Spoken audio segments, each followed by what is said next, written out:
Hey HCGers, this is Laura. So I'm reporting in on my VLCD day 27. So I was up zero point 0.9 today, not a shock. Since I was down yesterday from my cheat reload, I kind of anticipated that. Um, but it could have also been that I decided to get on the treadmill and do some walking. I just did a light elevated stroll.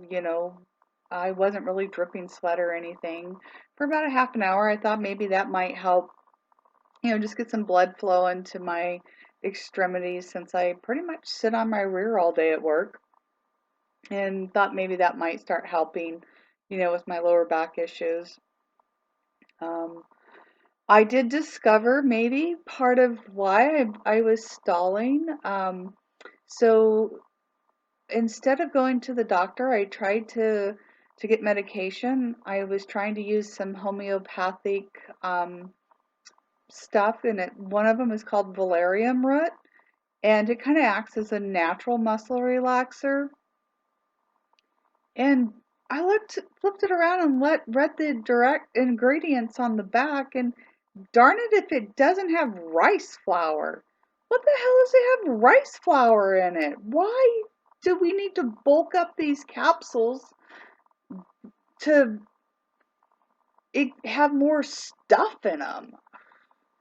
Anyways, so um, 6 capsules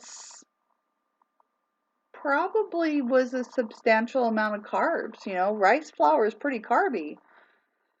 I don't know, just a thought, it could have been something along those lines. So I ate my 500 calories yesterday or thereabout. Not a big deal. Today I'm gonna stick with my 500 calories. I'm drinking my water, having tea, and um, I did some painting a little bit and put my bookshelf back together. But I took a muscle relaxer and I was standing up on the ladder and I was going, Laura, the doctor told you are living by yourself and you shouldn't even be going up and down the stairs. What makes you think this is a safe practice to get up on the ladder?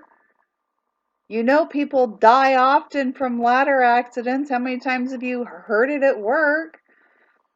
So I've decided that I need to just stop. And so I'm cleaning out some cupboards instead, trying to reorganize and do some fall cleaning that I didn't get around to in the springtime.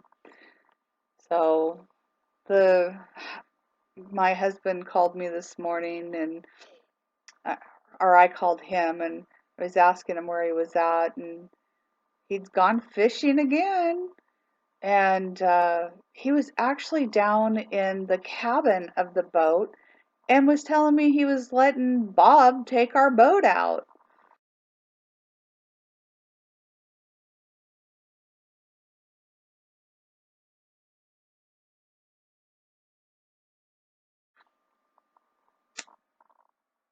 My husband, as I have stated before, has out-earned his stupidity.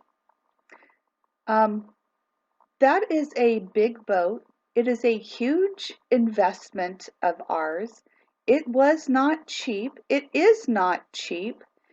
And I wouldn't even let my kids drive it, let alone some stranger. And I don't care if you know this guy for a year. I don't know him. And you met him in a trailer park. Not that there's anything wrong with a trailer park, but my husband pays these people to walk our dog every day. He pays these people to clean our trailer. And he takes this guy fishing all the time. He's always trying to find ways to get the guy some money because he feels sorry for him. And the guy had to come to my husband and say, could you put your alcohol somewhere where my wife can't get to it because When she comes over here, she's getting drunk, and she's an alcoholic, and if it's around, she just drinks it. What the hell? I told my husband that that's it. They are not coming over to that trailer anymore. My husband says, "No, now, Laura." And so what's he do? He takes our $600 worth of alcohol, which isn't that much anymore since she drank quite a few of our bottles of alcohol, and put them up so she couldn't get to them. Decided not that he couldn't keep beer in the refrigerator because he had some beer in the refrigerator and she was drinking that too next. So he's just going to let this pothead, because Bob smokes pot to chill out. Not that I live in Washington State. Washington State legalized marijuana. That's fine. But it is no different than drinking and driving.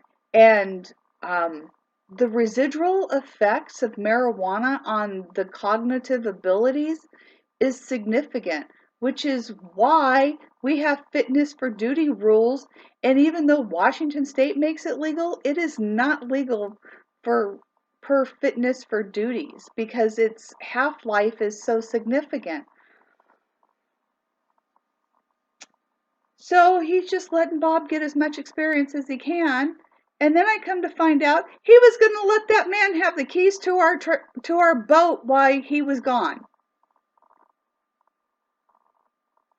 What the hell? I had to pull the trump card and I had to say, that is my boat too. And there's no damn way you are leaving my keys with somebody. You are bringing the boat keys home, and you can drop a set off with Alec, my son-in-law, for when he goes down there. But, no, some friggin' ass stranger is not having keys to my boat. The, the replacement, we bought it used, and the replacement value for the boat is more than a cost of a small house. I am so livid with him. And I just have to take a breath and I have to say, maybe I'm just being a little irrational because, well, this diet, this protocol, these hormones do mess with your hormones. But I had to pull the trump card. And then he was like, "Oh, okay, I understand. However, Bob and Vicky are really great people and they're God-fearing, church-going." Ron, I don't care if somebody goes to church to confess their sins, because guess what? I can pray in my closet just as much as I can go to a church pew and pray from there. The things that she has done already says that they're not all that above board. Because if she was, she wouldn't be stealing from us. And I'm sorry, but who the hell goes into other people's houses and just starts drinking their liquor? I don't know. Today's one of them days, and it has nothing to do with weight. It's just a frustration and a wow, my husband really can be irrational and non-logical, and I think I can't be the only one that would think this, and I I'm not. I mean, I was talking to my daughter and I'm just like, well, I really got off subject. Oh well. So I gained. I expect a good loss tomorrow though. You guys have a great day.